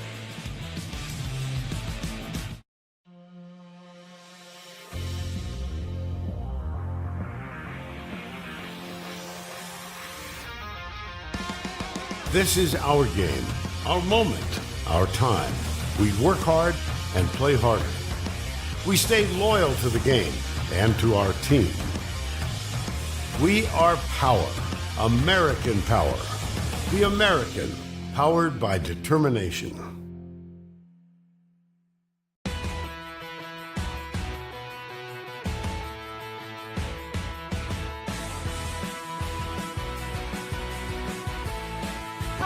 Scores! 3 strikeouts in a row. Dominance for a 4th straight year. Quaso from 30! Unbelievable. And be able to celebrate this type of championship. There's the record breaker. They are the champions of the American. Strong in mind, strong in body, strong in school, sport, life. The grind is 10% physical and 90% mental. The mind is the power. The body is a means to jump higher, run faster, be smarter, and live longer. There is no weakness when it comes to seeking help. We are stronger together. So let's talk about it. A waterfall starts with one drop. Change starts with one person. The American is dedicated to ending the stigma related to mental health. And promoting success through a healthy, powerful mind. Promoting success through a healthy, powerful mind. Well, Tulsa here at home looking to pick up a win here in the American, up by 5. Rose Angela Beck with you on the American Digital Network, and another chance to check back in with Bruce Howard. Well, in our last poll question, we had asked, when did Tulsa and SMU start this series? And the answer is 1981. 1981 was the first ever game between Tulsa and SMU. And congratulations to Allie Lunsford. Allie Lunsford got it correct. In fact, we understand she's answered the last 3 or 4 correctly. So she is our social media savant, I guess you would say at this point. You know, you want to talk about another connection between SMU and Tulsa? Well, Christine Elliott, the director of ops for the University of Tulsa, for head coach Matilda Mossman, was a great player at SMU.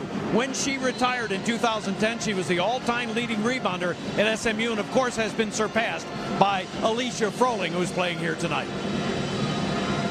Both these head coaches have surrounded themselves with some impressive assistants as well as director of ops, which director of ops is the job we talk about the least when you cover basketball, but that is the person who makes sure all the T's are crossed, all the I's are dotted. It is a thankless gig, but a lot of overqualified people are willing to take that job, hoping just to ultimately build their resume and perhaps slide over a seat or two into the coaching ranks. Yeah, it's a tough job, and if you don't really want to be an on-the-floor coach, then that's something you can do off the floor, which is like, you know, book flights and do all those things. So, you know, there's a lot of details, and a lot of people don't like to travel as much. You know, you don't have to recruit in that position, so you can only have 3 on the road. So that's a good position for somebody that might have kids and wants to stay home. There's actually a rule against them as a recruiter, but you do see several talented people eventually take one of those 3 coaching jobs. Also want to tip our hat to sports information directors, another job that we lean so heavily on, and yet you just don't know what motivates somebody to work those hours and give so much of themselves to help promote a school. But again, we certainly appreciate them. Yeah, it's a tough job, and there's always something else new to write, so you're only as good as your last game. Rebecca Lasky able to put something good together here, potentially for Tulsa, now up by 7.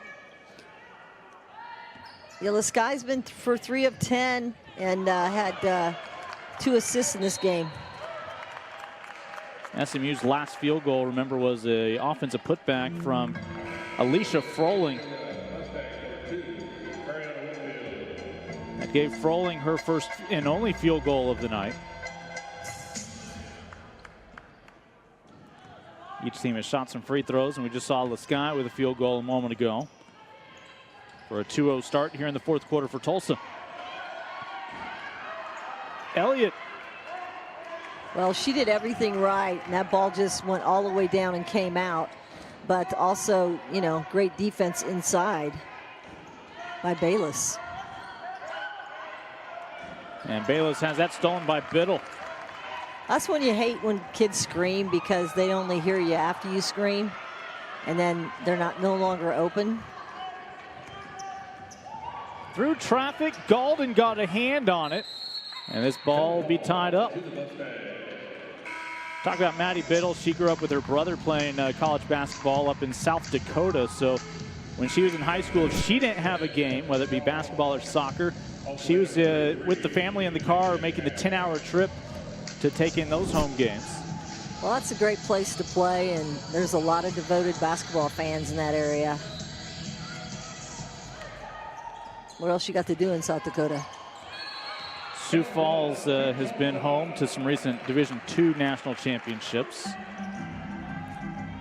Yeah, last time I was up there, I believe -5 wind chill, and I realized obviously recently our country had some colder and more dangerous stretches this past week, but -5 was cold enough for me. Yeah, that's when you want to move out of town. Lasky was able to beat her defender, but there's help there for the Mustangs. Remember, SMU had 4 opportunities to tie this game at 24 apiece. Just couldn't come away with the shot. They finally do find those 23rd and 24th points, but since then Tulsa been able to add to their tally. Well, SMU just doesn't have a go-to person right now. I mean, they don't have one person they rely on, so it's hard to decide who's going to shoot it. Rebecca Lasky now with 2 of the more recent scores for Tulsa. Yeah, Lasky's let the game come to her. She's just taken whatever's given to her, and she's been in a really good flow. She has 8 points. Golden has 9, your 2 leading scorers in this ball game.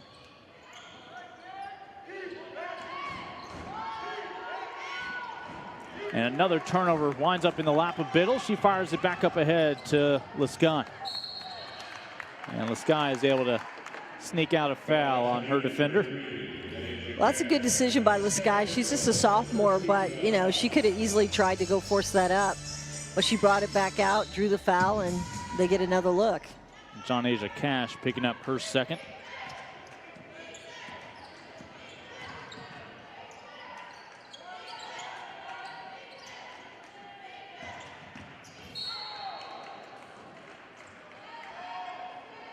Anytime she goes in there, Golden, she gets slammed to the floor. She's taken a couple hard hits in this game. Here she drives into the center of that zone and just kind of gets tripped up by, I think, inadvertent feet, but still got tripped up.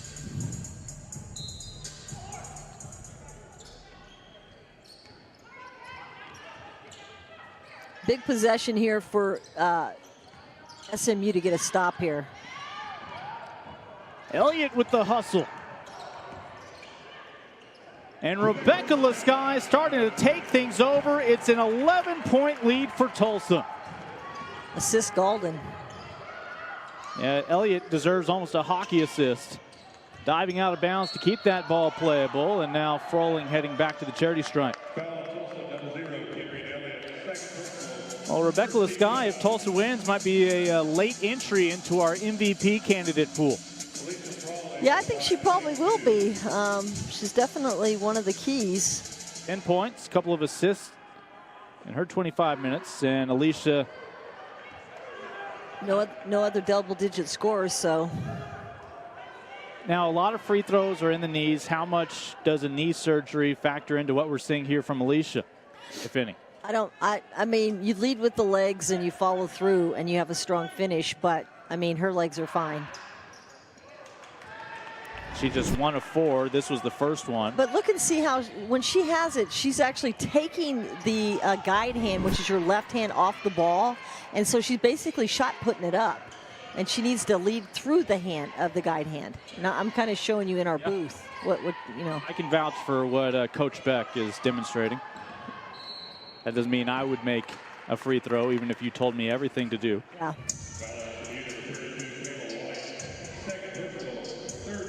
I'm sure they've worked with her. It's hard to teach a senior how to shoot a smoother free throw. I'm guessing Matilda Mossman can still hit her free throws.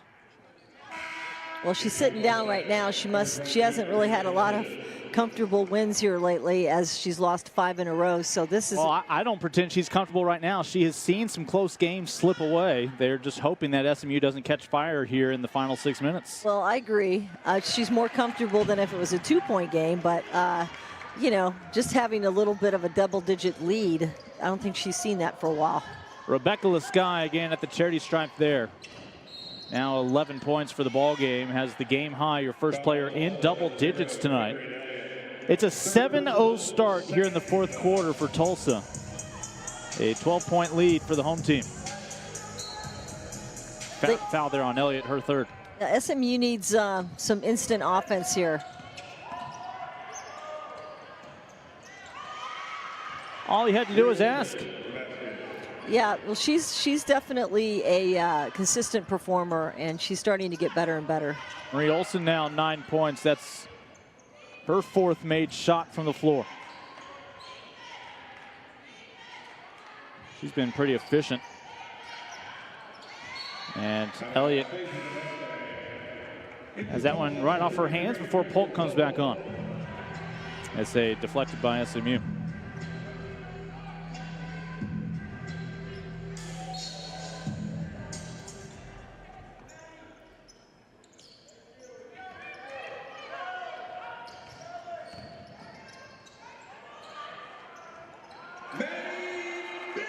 Hey, Biddle, second time tonight.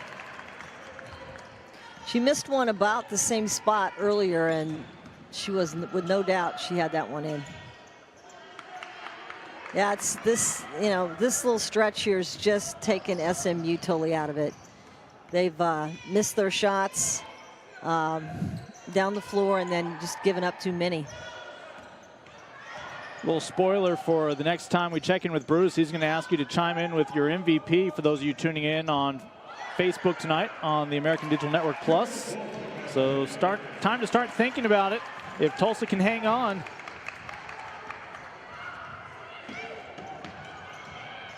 And John Asia Cash misses the bunny.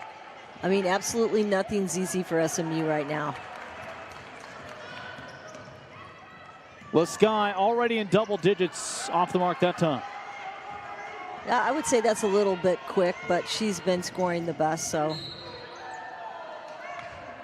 It just seems with SMU, everything's kind of a struggle, and physically, it just takes a lot of effort for them to get a shot off.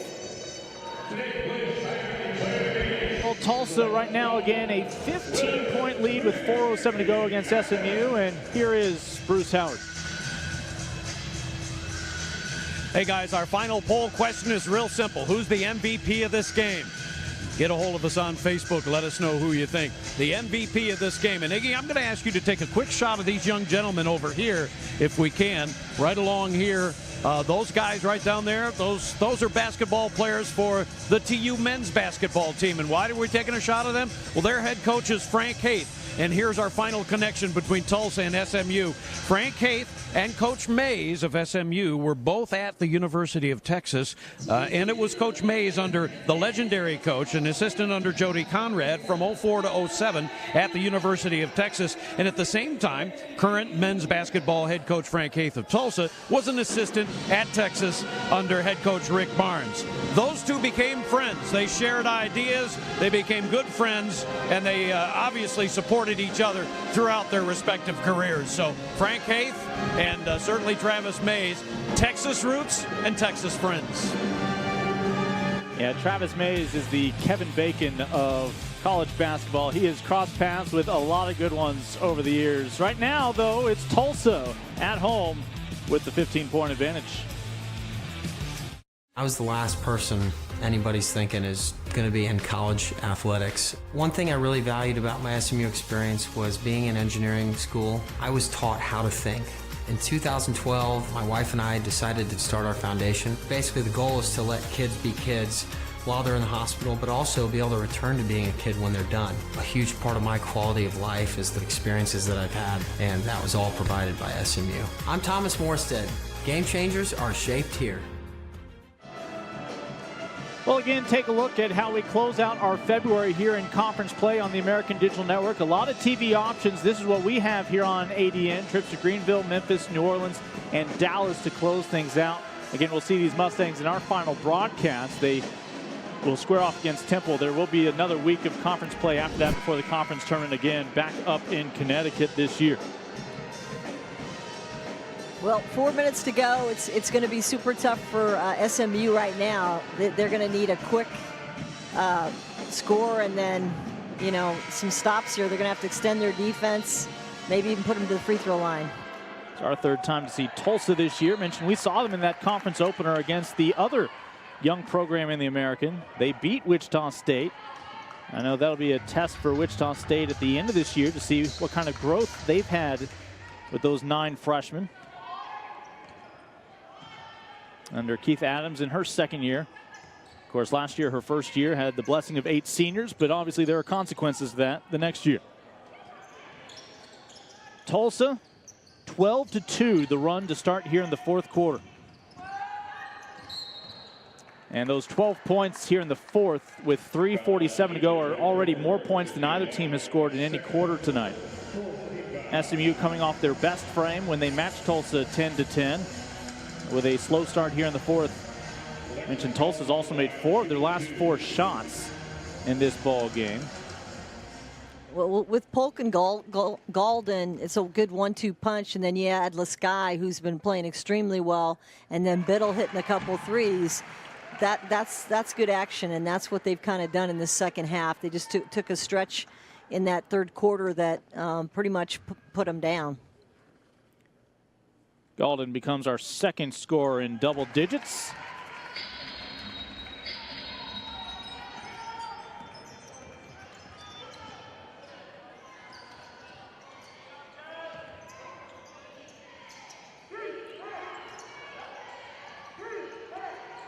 Froling. Alicia Froling, just 3 points. That's just 1 field goal tonight. Yeah, unfortunately, it's taken them a little bit too long to get their offense set. They're wasting about half the clock. Early in Alicia's career, obviously had the benefit of Stephanie Collins and some other big post players where they could play over opposing defenses. But also had some perimeter scorers to take some pressure off of her. A very quiet night for Kayla White, considering the fact that she's averaging just 11.8 points a game, and that's her first of the night. That's quite surprising.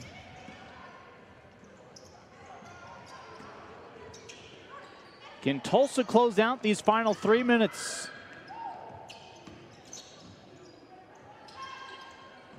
No rush for the Golden Hurricane to give this ball back, still 10 to shoot. And that's about as good of a possession in terms of getting time off the clock and coming away with 3 more points. Galden hits for the third time. Golden's got a lot of finesse. She's a finesse player. She's smooth. And that was a great take. And SMU with the quick answer. Mentioned Tulsa has made 5 of their last 6 shots. SMU ends a 2.5-minute drought.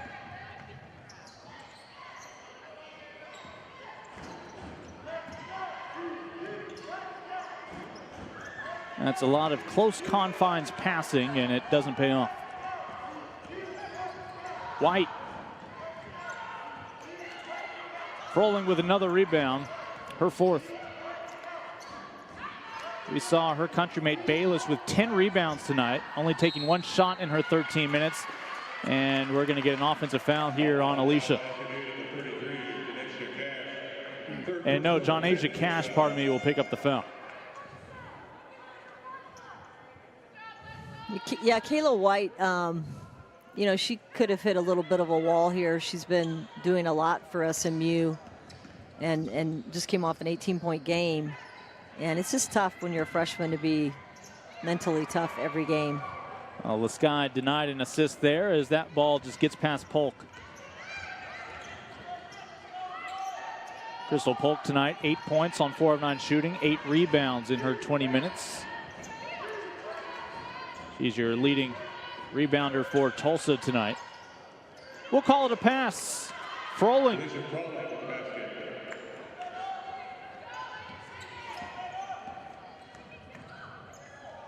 .90 seconds. Tulsa looking to snap a 5-game losing skid after starting the year 3-0. Some tough sledding. Yeah, it's extremely tough when you win your first 3 games out of the gate and then you lose your next 5. You're like, what happened? I mean, they came out so strong. They looked like a well-oiled machine early on. Tilda Mossman wants to talk things over, make sure they can close this one out right now, up by 15 with 66 seconds to go. As Matilda's getting a little bit closer to another conversation with Bruce Howard, if she can hang on for the win, along with one of our key players from the Golden Hurricane. Again, a reminder what is coming up for Tulsa. They will stay at home against Tulane on Saturday. That'll be a 2 o'clock Central start at the Reynolds Center. Then they have a challenge. They will go to Tampa, and if you're going to steal one from Tampa, Florida against USF, this is your year to do it. Jose Fernandez has his women fighting, but they are doing it essentially with an arm tied behind their back with all the injuries they've had.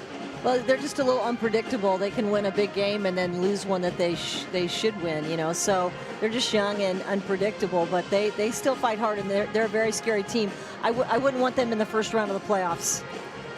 Here on ADN, we saw SMU pick up their first ever win against USF back when they hosted them in Dallas last month. So here we are in the final month of conference play. That means conference tournament just around the corner. We saw last year a lot of teams went into conference tournament with momentum and then were upset in that first round. It's all about surviving. A lot of things can happen once you reach Connecticut in the month of March. Well, definitely, and you can't think anyone, oh, this is going to be an easy first round. There's no easy first round because it's your 3rd season and everybody wants to get a win in the conference tournament. And Tulsa was on the winning side of those upsets, knocking off Houston in round 1. Ron Huey's group looked like they'll be a top 4 seed this year again. Tulsa was able to knock them off last year after finishing tied for 11th. Right now they are ahead of the pack. That includes SMU, Wichita State, and ECU all tied for 10th down there. Mustangs had a chance in this one. Again, it was 22-24. They were down by a pair in the 3rd quarter. Several possessions, just could not find the scoring at the time. And then Rebecca Lasky happened. Yeah, they just gave up too many, didn't have enough offense. They haven't had enough offense all night. They just haven't had that go-to. No one's really emerged as the player to feed. And so a lot of it has to do with your point guard, too. I think, you know, Galden's done a good job of maintaining things on Tulsa's side, and they just need a little more experience out of their point guard. And Galden's been able to put some insurance points on the board. She has 14 for the game high with her 8 assists and 6 rebounds. She did finally get a breather here in the second half momentarily after playing the entire first half. Galden looking for another. Cash with the rebound. Again, Golden 14 points. Rebecca Lasky, who really helped Tulsa pull away with 11 points, both on the floor right now. Into Froling, who's making that final stat line, or pardon me, no, into Bayless, as she's had herself a nice night rebounding the ball, and that's been a rare shot for her tonight. Well, Bayless was begging Kayla White to throw it to her, and that just goes to show it's tough for a freshman to have that little lob touch pass in there. And they just need to keep doing it over and over. It's fundamentals, repetition, concentration, and I feel like she begged her to do it and she got it done, but you know, they don't really see it. And Bayless, 10 rebounds. That was just the second shot she attempted in her 14 minutes. Cash will pick up her fourth whistle.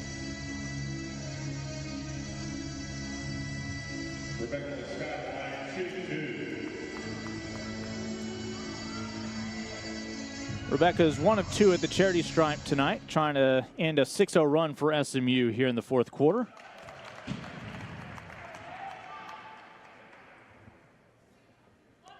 As Tulsa now 7 of 9 in limited opportunities at the line.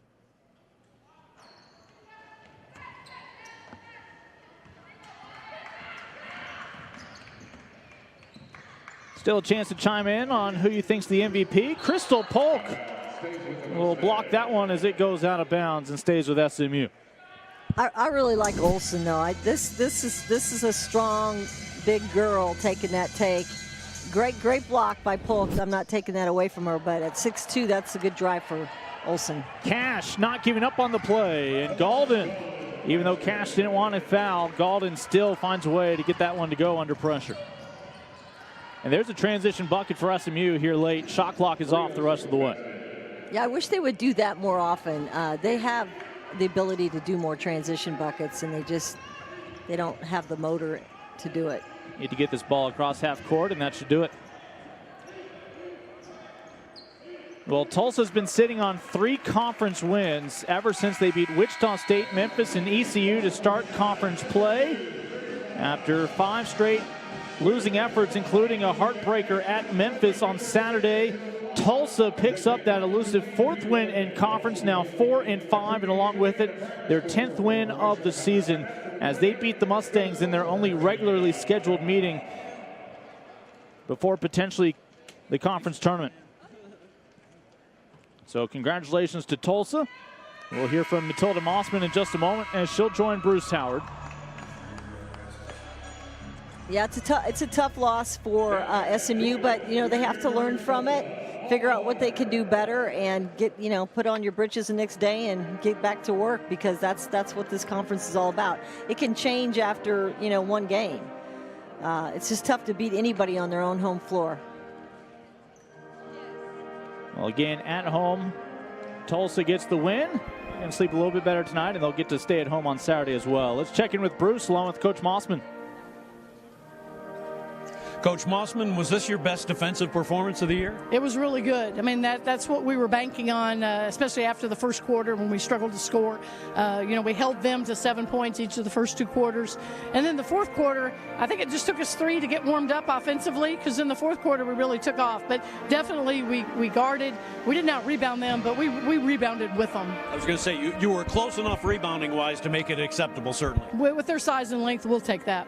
What about Alexis Golden and how good she was today? She was great. I mean, just scoring, facilitating, defending, getting rebounds. She was really good. Now, you had 3 in a row to start, and then you had 5 straight losses. It's good to get back on the W side, I'm sure, for Tulsa. It really is, and it's good to be able to protect our home court. All right, Coach, congratulations. All right, thank you. Matilda Mossman, University of Tulsa head coach, and now we welcome in Alexis Golden, who led Tulsa in scoring with 16 points. She also had 8 assists and 6 rebounds. What was going well for you? I was just reading what the defense was giving me, penetrating, kicking, and then just shooting when I'm open. So just reading what the defense is giving me. It seemed like SMU was really sinking down on your bigs, and so that did allow a few alleys for the guards and the perimeter players, didn't it?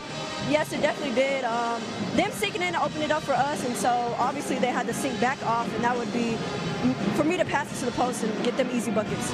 How frustrating was it to have 5 straight losses in league after such a great start?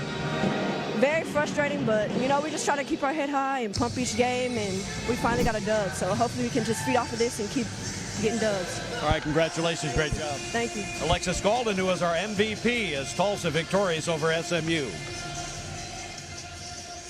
Thank you, Bruce. Congratulations to Alexis, Coach Mossman, and Tulsa on the win tonight. Apologies to Allie for not choosing your MVP choice, but I won't argue with it. SMU came to town, lone regular season meeting this year with Tulsa. Golden Hurricane picks up the win. Big thanks to our entire ADN crew in Tulsa. For Angela Beck, Bruce Howard, I'm Lincoln Rose. We now shift our sights on Saturday as our live coverage of American women's basketball continues here on ADN.